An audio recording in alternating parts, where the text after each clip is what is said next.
काही होणार नाही आणि ते पहिलं होताना तुझ्या जीवाची आटाआटी होऊन जाईल सगळी. लग्न जुळना, या गावाला त्या गावाला, इकडे मुलगी आहे का तिकडे मुलगी आहे का. आता पहा, मुलीपेक्षा त्या मुलीच्या आईचे डिमांडच जास्त आहेत. मुलीपेक्षा मुलीच्या आईचे डिमांड. मुलीपेक्षा मायाच अगोदर बोलते, मुलगा शिकलेला पाहिजे, त्याला नोकरी पाहिजे, त्याला 1,00,000 रुपये पगार पाहिजे. कुणाचा देता 1,00,000 रुपये पगार आता.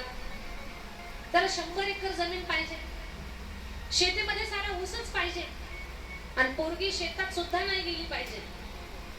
ज्या घरात मुलगी द्यायची त्या घरात त्या मुलाला दुसरा भाऊ नको, त्याला बहीण नको, एकटाच मुलगा पाहिजे.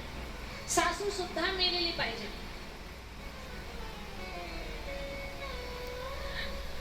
एक बागायचे डिमांड किती करायचे याचा विचार करा. तर देवदेवतांची बरोबरी कधी करायची नाही.